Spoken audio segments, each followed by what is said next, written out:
Good morning, class. Today we're going to start a new lesson and it's a prose. The title of the lesson is The Last Lesson, written by Alphonse Daudet. Okay, class, before going into the lesson, we are going to learn about the author. So, I have given an author introduction with this picture. So, look at the picture there. He is the author Alphonse Daudet, and I have given a description about him. Just look at it. Alphonse Daudet, 1840 to 1897, was a French novelist and a short story writer.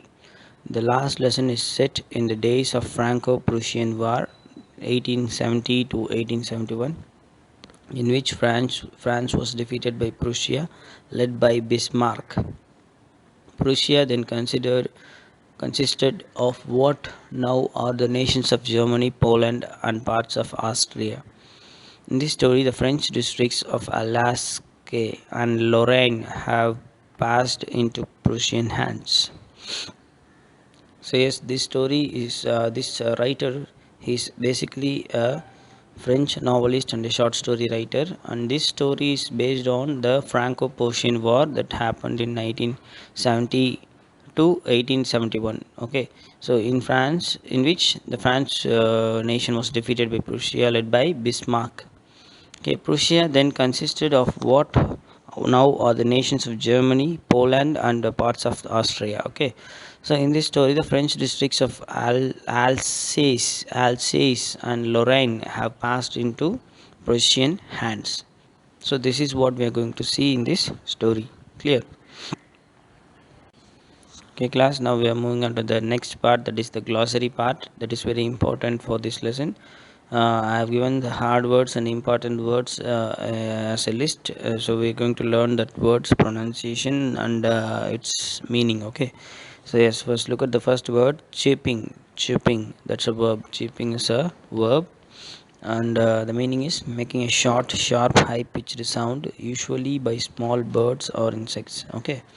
So the chirping sound will be made by the birds, small birds. It is a verb. Okay, so look at the next one is bustle. Bustle is a verb. Bustle is a verb, and the meaning is move in an energetic manner.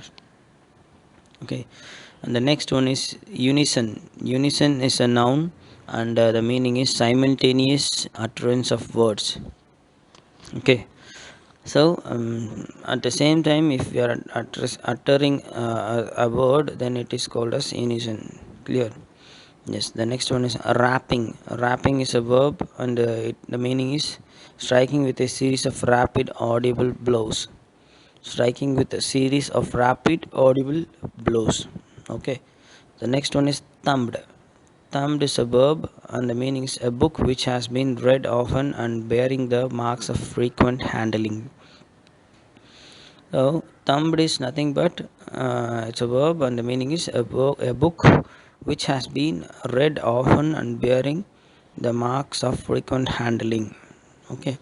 The next one is cranky. Cranky is an adjective, and the meaning is strange.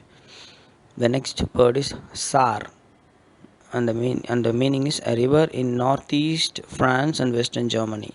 So Sar is a river in northeastern France and western Germany.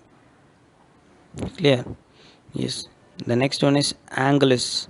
Angelus is a noun, and the meaning is a Roman Catholic devotion commemorating the incarnation of Jesus and including the Hail Mary said at morning, noon, and sunset. So, Angelus is nothing but a Roman Catholic devotion commemorating the incarnation of Jesus and including the Hail Mary said at the morning, noon, and sunset. So, it's a kind of prayer. Clear? So, these are the important keywords in this lesson. So, learn it carefully. Now, let's get into the lesson. Okay, class, now let's get into the lesson. Please listen carefully while I'm reading, then only you can understand what's going on in this lesson. Okay, yes, just listen carefully. I'm going to read. This lesson is set in the days of France-Prussian War. France was ruled by Bismarck. Prussia then consisted of what now are the nations of Germany, Poland, and the parts of Austria. The Prussians defeated the French, and the districts of Alsace and Lorraine fell into the hands of the Prussians. The oppressors not only wanted the territory but dominated over the language and culture of Germans. Thus, to take away their identity, read the lesson to find out what impact this had on life at school. So this is just an introduction about what is going on in this lesson. Okay, so the setting of the lesson is the days of France-Persian war. Setting in the sense the background. Okay, France was ruled by Bismarck. Then Prussia then consisted of what now are the nations of Germany, Poland, and parts of Austria. The Prussians defeated the French, and the districts of Alsace and Lorraine fell into the hands of Prussians. The oppressors not only wanted the territory but dominated with the languages and culture of the Germans. Thus, to take away their identity, read the lesson to find out what impact this had on life at school. Yes, obviously, if a countries get caught by the opponent, then the impact of the defeat will be seen in all aspects of their life, including schools. Okay, so that kind of story is what we are going to learn now. Okay, yes, I'm going to start the story. I started for school very late that morning and was in great dread of scolding, especially because Miss Mem Hamil had said that he would question us on participles, and I did not know the first word about them. For a moment, I thought of running away and spending the day out of doors. It was so warm, so bright. The birds were chirping at the edges of the woods, and in the open field back of the sawmill, the Persian soldiers were drilling. It was all much more tempting than the rule of participles, but I had the strength to resist and hurried off to school. So yes, here the narrator says begins the story that I started for school very late that morning and was in great dread of scolding, especially because Yam Hamil, which means his teacher, had said that he would question us on participles in the sense grammar. Okay, and I didn't know the first word about them. For a moment, I thought of running away and spending the day out of doors. So initially, he thought that he just wanted to run away from school and spend the rest of the days out of the door. It was so warm and so bright. The birds were chirping at the edges of the woods, and in the open field back of the sawmill, the Persian soldiers were drilling. It was all much more tempting than the rule of participles, but I had the strength to resist and hurried off to school. So he initially he thought that to bunk the class and just want to roam around the village, but later he decided that he had the strength to resist and hurried off to school. Okay, so this is the beginning of the story. Understand? So look at the next paragraph. When I passed the town hall, there was a crowd in front of the bulletin board. For the last 2 years, all our bad news had come from there. The lost battles, the drafts, the orders of commanding officers, and I thought to myself, without stopping, what can be the matter now? Then, as I hurried by as fast as I could go, the blacksmith, Watcher, who was there with his apprentice reading the bulletin, called after me, "Don't go so fast, bub. You will get to your school in plenty of time." I thought he was making fun of me and reached M. Hamil's little garden all out of breath. Usually, when school began, there was a great bustle which could be heard out in the street. The opening and closing of desks, lessons repeated in unison, very loud with our hands over our ears to understand better, and the teacher's great ruler rapping on the table. But now it was all so still. I had counted on the commotion to get my desk without being seen. But of course, that day everything had to be so as quiet as Sunday morning. Through the window, I saw my classmates already in their places, and young Hamil walking up and down with his terrible iron ruler under his arm. I had to open the door and go in before everybody. You can imagine how I blushed and how frightened I was. So yes, in this scene, the boy, I mean the narrator or so whatever, whoever is saying the story, he's just passing through the town hall. There was a crowd in front of the bulletin board. Bulletin board in the sense a kind of notice board. Okay, so what he's saying is for the last 2 years, all our bad news came from that board.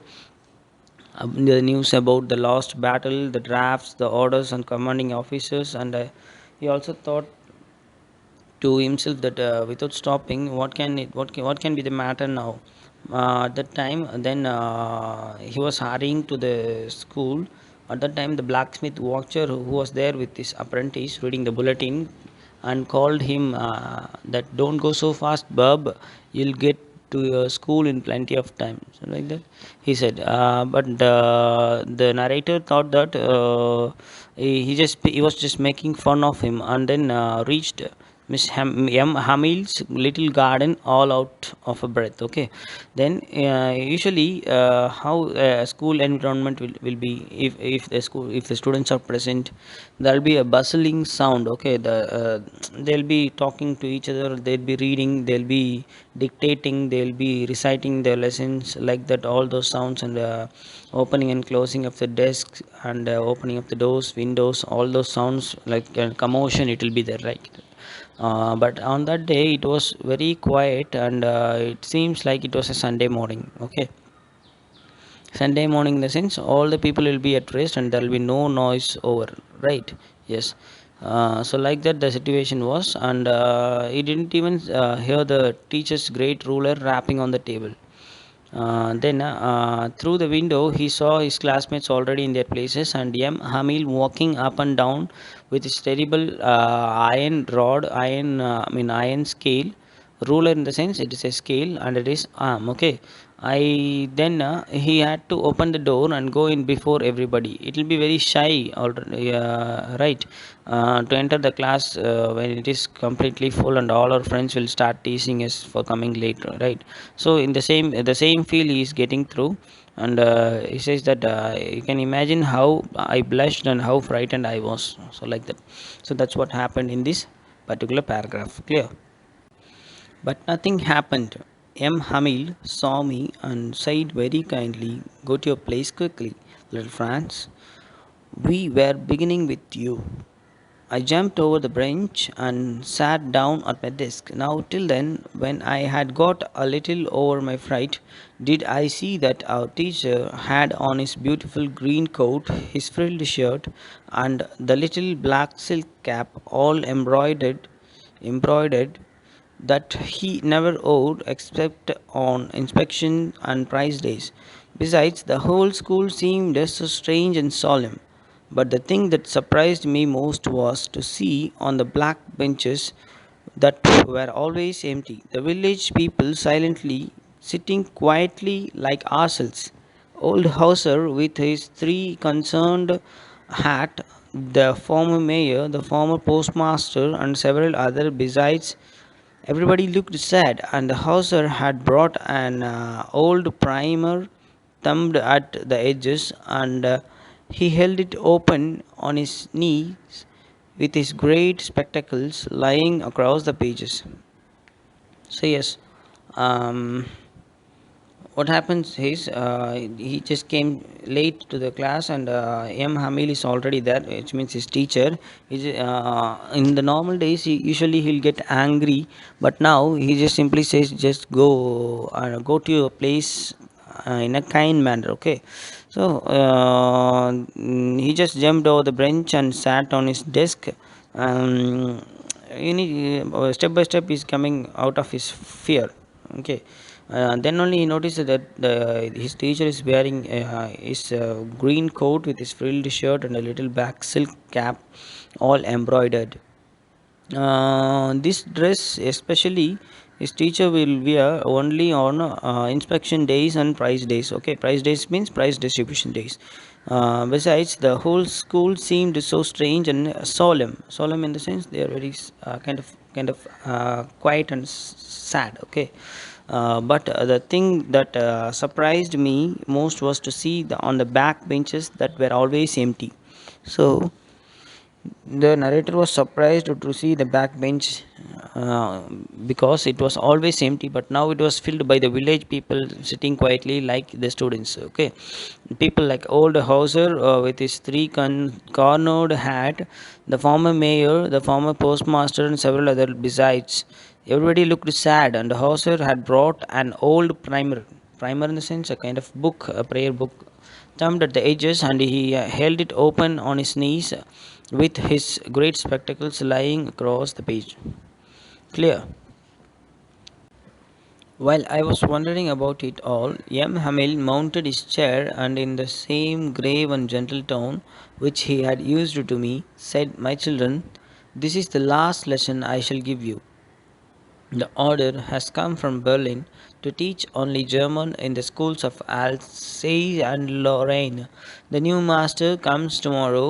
This is your last French lesson. I want you to be very attentive." What a thunderclap these words were to me! Oh, the wretches! That was what they had put at the town hall. My last French lesson. Why, I hardly knew how to write. I should never learn any more. I must stop there. Then, oh, how sorry I was for not learning my lessons for seeking birds, eggs, or going sliding on the Saar. My books that had seemed such a nuisance a while ago, so heavy to carry. My grammar and my history of saints were old friends now that I couldn't give up. And M. Hamil, too. The idea that he was going away, that I should never see him again, made me forget all about his ruler and how cranky he was. So yes, now while I was wondering about it all, M. Hamil mounted his chair and, in the same grave and gentle tone. Uh, okay, so the next scene, Mr. Hamil, M. Hamil is going to start the lesson. He just mounted his chair and, in the same grave and sad tone that he used to let him inside, and in the same tone, he's just telling that, "My children, this is my last lesson I shall give you. The order has come from Berlin to teach only German in the schools of Alsace and Lorraine. So the new master comes tomorrow. This is your last French lesson. I want you to be very attentive." What a thunderclap these words were to me. So M. Hamil says that this is the last French class that he is going to take, because the order has come from Berlin that only German should be taught in schools of Alsace and Lorraine. Okay, so that's the problem, or that's the thing said by M. Hamil in a sad and grave tone. And what to the narrator, it was a thunderclap for these words to me, to him. Okay, because he was very much shocked. Then only he realizes that those people, they were standing outside the town hall's billboard and seeing the news. And then only he remembers that this was the news the people were seeing on his way to school. Okay, then it was like my last French lesson. Why, I hardly knew how to write. So these are the things he's just putting going through his mind. Okay, he just says that he now only he hardly knows to write some French. He felt sorry that he did not learn the lessons properly for seeking bird's egg on going and sliding on the Sar, the river, and my books that he had seemed such a nuisance a while ago. So all these things he is just regretting all his faults, and now at the end of the day, he just forgets how. He just forgets about M. Hamil's ruler and how cranky he was, and he starts missing him. He just feels very sad for M. Hamil, that he's just going away, and he could never see him hereafter. Okay, so that kind of feeling comes to the narrator. Okay, clear. Poor man. It was in honor of this last lesson that he had put on his fine Sunday clothes. And now I understood why the old men of the villages were sitting there in the back of the room. It was because they were sorry too that they had not gone to school more. It was their way of thanking our Master for his 40 years of faithful service and of showing their respect for the country that was theirs no more. While I was thinking all of this, I heard my name called. It was my turn to recite. What would I not have given to be able to say that dreadful rule for the participle of all through? Very loud and clear and without one mistake. But I got mixed up on the first word and stood there, holding on to my desk, my heart beating and not daring to look up. So yes, the narrator is feeling so bad about his teacher M. Hamil because it is his last class, and he just thinks that that is the reason he just wears his Sunday clothes, and that all those villagers came to the classroom to just send off to give as a mark of respect for his 40 years of service for the language and for the country which is not theirs, no, which is not theirs no more. Okay. While the narrator was thinking it's all these things, he just heard his name being called, and he thought that it was his turn to recite, and he was very much anxious to recite the rules of participles, but at once he just stands, he forgets everything, and he just got mixed up on the first word and just stood there holding on to the desk, and his heart was beating, and he was not daring to look up. Okay, because he just got confused and he just got nervous. Clear. I heard M. Hamil say to me, I wouldn't scold you, little Franz. You must feel bad enough. See how it is.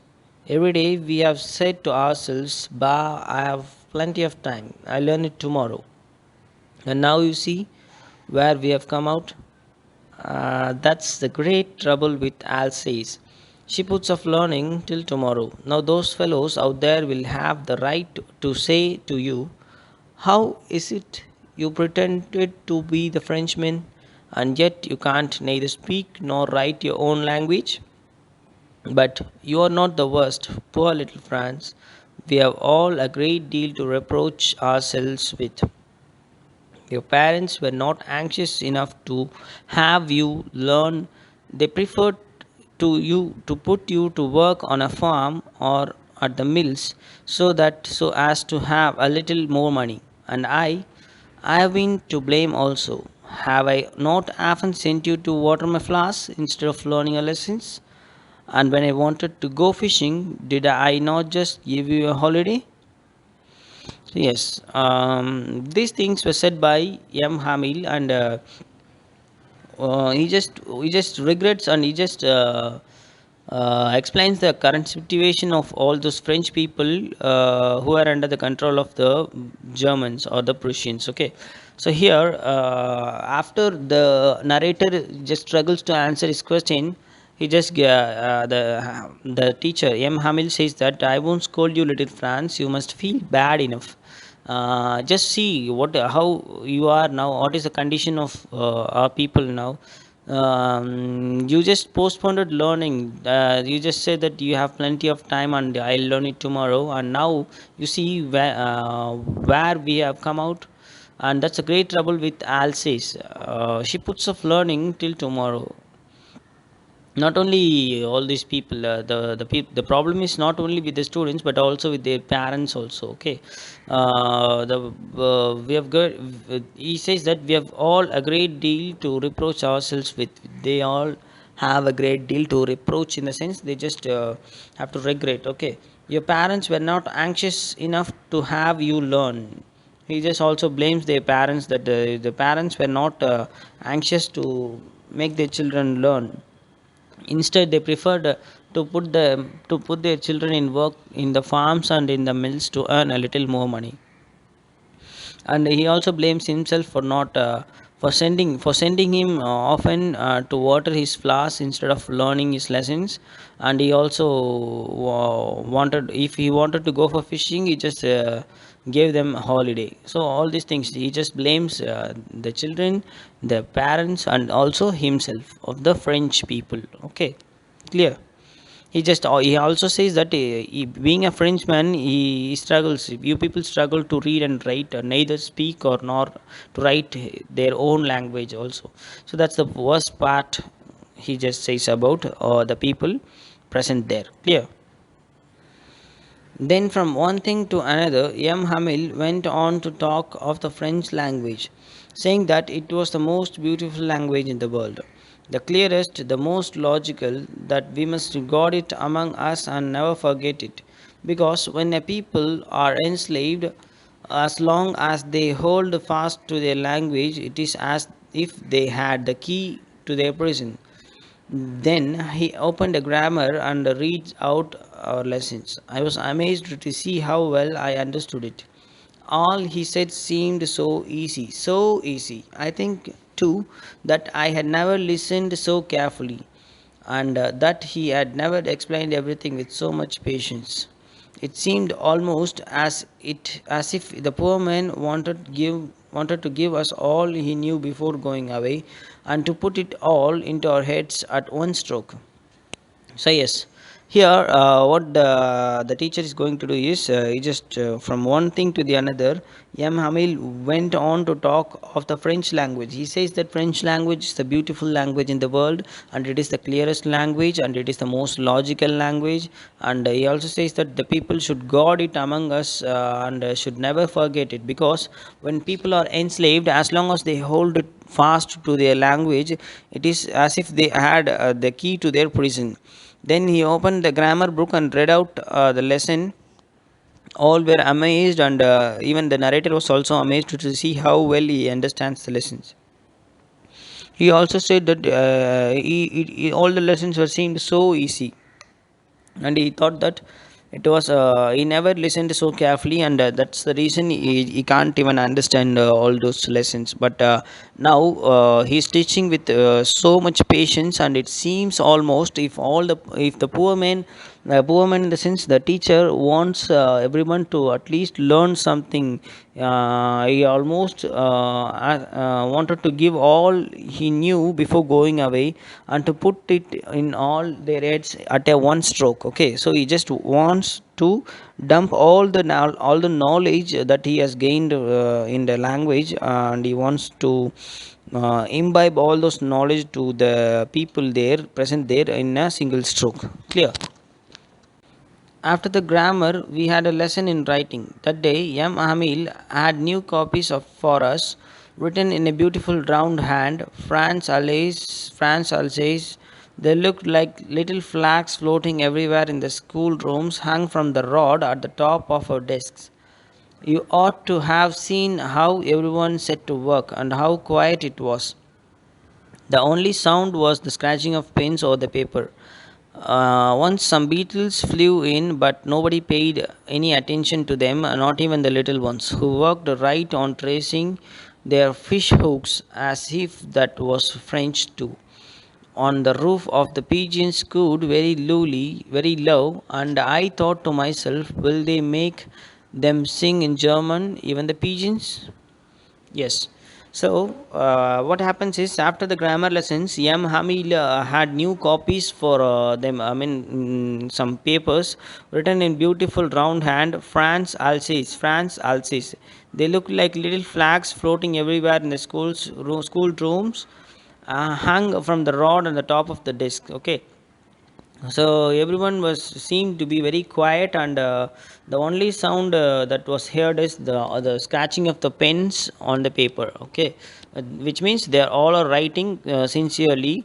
Once some beetles flew into the room, but nobody paid attention, not even the little ones, who worked right on tracing their fish hooks as if the French too. On the roof, the pigeons cooed very lowly, and the narrator thinks that will they also make them sing in German, even the pigeons? Like that, he just thinks. Okay. Whenever I looked up from my writing, I saw M. Hamil sitting motionless in his chair and gazing first at one thing, then at the another, as if wanted to fix in his mind how just how everything looked in that little school room. Fancy, for 40 years he had been there in the same place, with his garden outside the window and his class in front of him, just like that. Only the desks and the benches had been worn smooth. The walnut trees in the garden were taller, and the hopvine that had planted himself twined about the windows to the roof.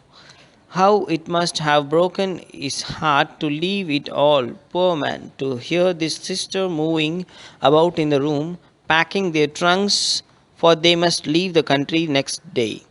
So yes, this scene explains about the situation there.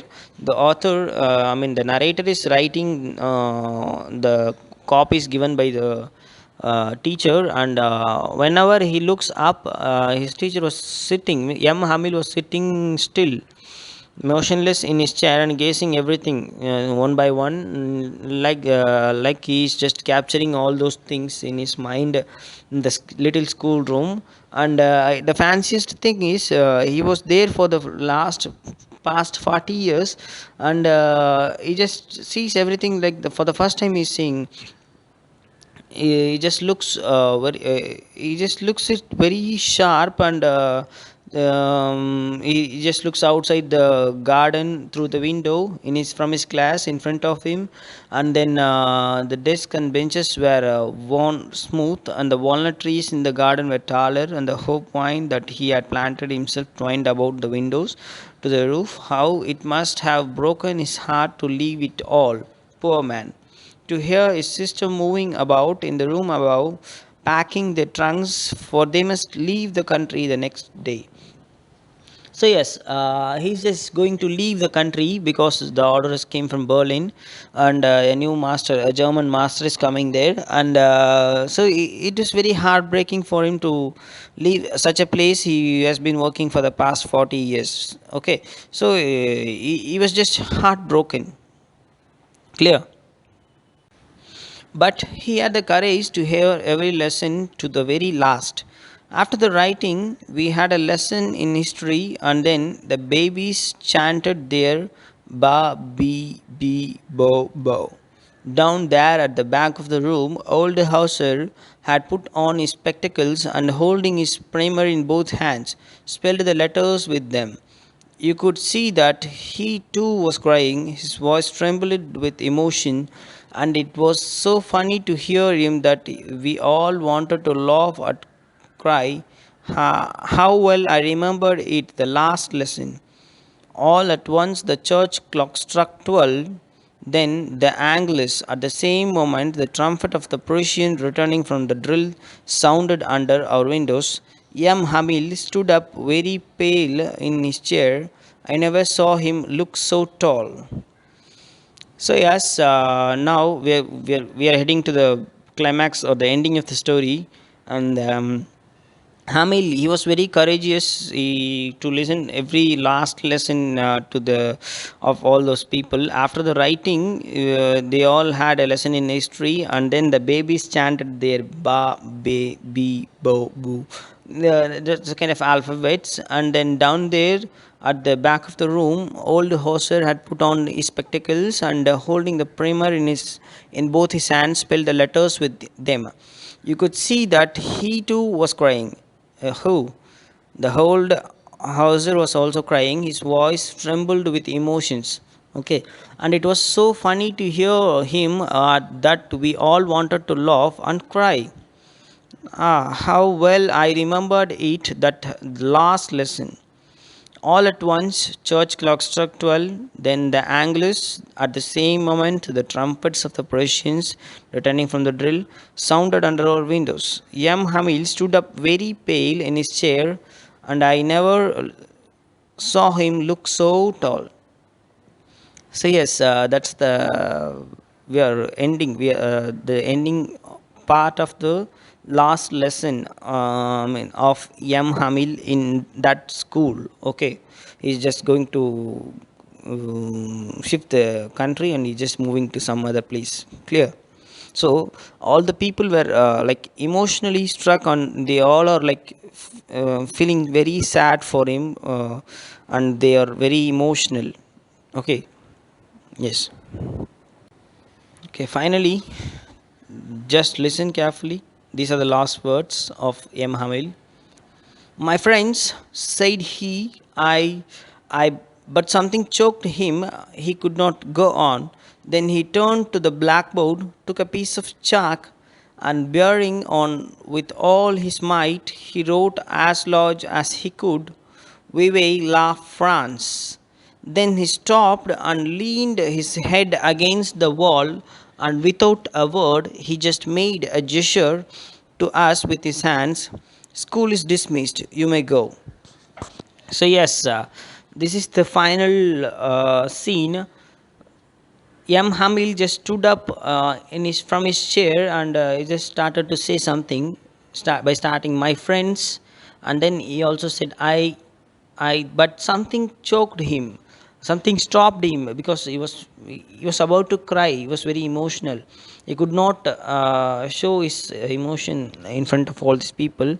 Then suddenly he just turned to the blackboard and took a piece of chalk, and bearing on with all his might, he just wrote as large as he could, Vive la France, Vive la France in the board. And the meaning of Vive la France is long live French, or long live France. Okay. Then he just stopped and leaned his head against the wall, and without a word, he just made a gesture to us with his hand. Without saying anything, he just said that the school is dismissed, and you may go. So, likewise, he just bid farewell for the students, and it is a farewell for him also, because it is the last lesson for him to teach in that school. And finally, he says goodbye to them in the same way. Clear? Yes. Okay, class.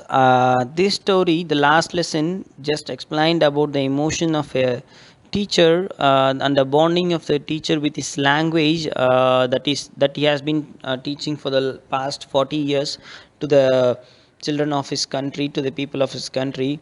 And at his last class, I mean, the last lesson, how emotional he just felt while leaving the class and all. We have seen all these things in this story, and that's a bond between a teacher and a student, and a teacher and his subject. And I hope you all understood and you have carried out the emotion in a proper way. Likewise, for every teacher, for every student, there'll be a bond connecting both of them, right? So yes, I hope you have understood the story. Just read it once in your home, and just understand the story, and read the question and answers properly. Clear? Yes, thank you.